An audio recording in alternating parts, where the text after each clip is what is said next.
Hey everyone, it's David, and I'm back with a quick update. I just realized I didn't put the fancy mic on. Oops. I guess you could hear me. You'll hear the lens autofocus though. Okay, I don't want the autofocus thing. I'll switch it out. One sec. Alright, check. I wonder if it will sound different. I will find out later, and you know now if it does. Just wanted to give a quick update for the audio Bible I'm doing called For Love of the Word, the King James audio Bible. Again, I landed on the King James because I'm self-publishing this, and so a lot of the copyrighted translations didn't really want to mess with me.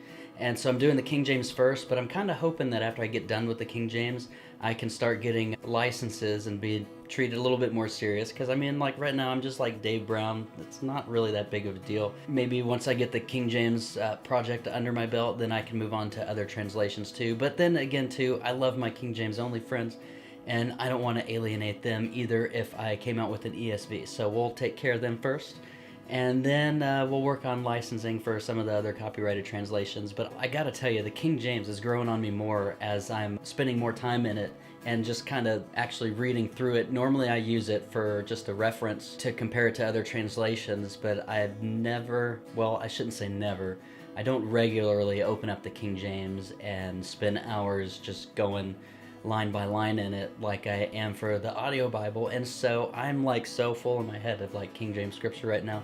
It's glorious, but it's not that archaic. It's really quite nice. I like it. But anyway, back to the update. I've got 2 tracks left to do for the book of John. It's going to be chapters 18 and 19 and then 20 and 21. And then I'll be putting John out with a whole bunch of other stuff. So stay tuned for that. And then, but I did want to, the whole reason I'm doing this video, I'm so excited. The last video, I mentioned that I was reading out of, where is it? The Trinitarian Westminster Reference Bible. Look at that, 4 ribbons, cool, man. Yeah, got the autofocus to do the thing right. But anyway, this thing's been amazing, and I've gotten through John 17 in it, and then as you know, I did Psalm 119 with it as well. But the font is just a little bit small, and there's so much reference stuff. I did get used to reading it, but like I mentioned in the other video, I was going to move on to another edition that would be most helpful with reading. This one smells incredible. That would be more helpful in reading out loud, especially the King James. It's funny, my wife told me that I need to do outtakes for all my things because it's already kind of a difficult translation for me to read out loud. But then on top of that, I'm not a good speaker, and so there's like things that come in, I'm just like, and now get good, and I just like laugh at myself, but I edit all that stuff out. But anyway, I just wanted to show you the new Bible. And my mom, actually, I gotta say thank you, Mom. Thank you, Mom. My mom watched the last video and saw that I was wanting something with bigger font. And so she called and asked how much the Bible was, and then got it for me a couple days later. So just thank you so much, Mom. And I've been reading it out loud already in the prayer room this morning. It came in the mail, and it's going to be perfect. So I just wanted to show you that edition real quick. I normally don't do Bible reviews, and this isn't really like an in-depth Bible review, but it's just kind of like, hey, here it is. I'm so happy. And so this is the one I'm going to be using for the audio Bible. It's the King James Canterbury. Anyway, here it is. I already unboxed it. You can, I mean, you've seen a box. You know what boxes look like. It comes in one. They did a little fancy deal on their box. Got the little cross on it. Schuyler Bibles. Come on, autofocus. Work with me. There we go. Schuyler Bibles, they do such an amazing job. I like them so much. I've got more Schuyler Bibles that you've seen in another video. Here it is. And they give you a little note about, hey, this is a really cool Bible. We love you. Actually, congratulations on this person. See, told you I'm not a good reader. Schuyler Bibles, congratulations on the purchase of this heirloom Bible. Schuyler Bibles are the product of a collaboration of the very best printers, designers, typesetters, binders, and materials in the publishing world. Your premium Bible has been handcrafted with the finest materials available. Okay, well, if you get one, you can read it. I'm not going to read that. I've been reading too much. Well, not too much. I've been reading enough out loud. Enough of the important stuff. I will tell you, the Dave Brown steps to setting up your Bible. You take it out of the box. First thing you do, rule number 1, you cannot do this second or third, but you can repeat it as many times as you want. You just have to do it first. Once you get it out of the box, you smell it. So step 1, you smell it.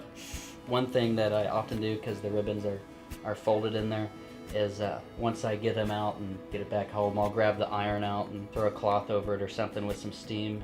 Iron out the ribbon so that crease goes away and they just lay nicely. And then I'll take a lighter, if they're fringed, which some of them aren't and they don't need it, but some of them do. They come and they're a little fringed and I don't want them to get worse, and so I'll just take a lighter, and I mean like super quick. It's not like just a don't do that, you'll ruin it, but just like really quick, just light the flame, hold the ribbon and just pass it by, and then pinch it real quick to get it flat, so if there's any thicker chunks. Anyway, I already did that to this one, and it's ready to just be on my bookshelf and be friends. It's basically, oh, I got a text from my friend Lynn. Hello, Lynn. If you watch my other video, it's just basically pretty much the Quintel, but they added a few things for the King James. And Mom, thank you. I just want to say too, when I got the new King James in the 3rd edition Quintel, I was torn because I really like the green, but I really like the dark brown, and so it's nice to get something comparable in the dark brown as well. These Bibles are just amazing. I mean, these Bibles are meant to be read, and so that's one of the reasons. I mean, this morning I was reading it with no glasses out loud and was doing quite well. Nice big print. All the reference stuff is down here. And the letters and the numbers to the referencing things are just done in a way where it's not distracting. It's verse by verse. I'm gonna love the heck out of this thing and have a great time reading it to you in the For Love of the Word audio Bible. .bandcamp.com. I'm gonna finish out John in this and then finish out the rest of the Bible in this. One of the things that I mentioned in a previous video was Schuyler Bibles didn't have notebook paper in the back, but they changed that with this one. I don't know if you can see the notebook paper, but it's there. And then self-pronouncing text, which really helps out a goober like me. And then this is really cool too, so you don't have to go straight away to the word study or the concordance. It's got a King's English glossary of terms used in the King James Bible. So if you see something that, here, let's look at some of these. Armhole, literally, the joint of the arm/hand, the armpit or wrist. Huh. Armhole, guys, in the King James. Check that out. Make sure you put on some fresh deodorant on your armholes. I said deodorant because my friend from Belgium, Christophe, he calls it deodorant, and he says he wears Old Man Spice deodorant. Anyway, that was a fun one. I just picked one out. Let's do another one. A laid is a load. Oh, you know what I was wondering? The Last Supper in John, I read it already and tracked it. It's ready to go. But I was wondering about the sop. It said Jesus dipped a sop, and other translations it said a piece of bread, and so that's what it means in here.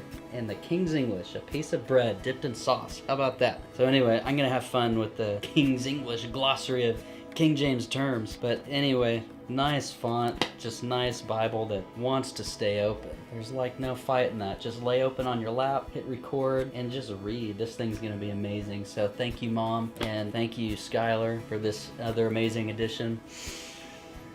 Oh, it smells so good too. Anyway, so that's it. Thanks, Mom, for the Canterbury King James by Schuyler. And then the audio Bible's way ahead of schedule at this point, and so it's actually a lot easier than I thought it would, and it's not as overwhelming of a project as you would think. And so I'm going to be doing probably some behind the scenes videos and some updates so that you can see how I'm doing the music and even how I'm doing the reading sometimes. And so stay tuned. I'm probably going to be redirecting us all to Patreon at some point for those type videos, and I'll let you know what'll be on that. So for now, Psalm 119 is still available for free download at forloveoftheword.bandcamp.com. And I'll probably end up putting it on the screen there maybe. Anyway, and go download Psalm 119.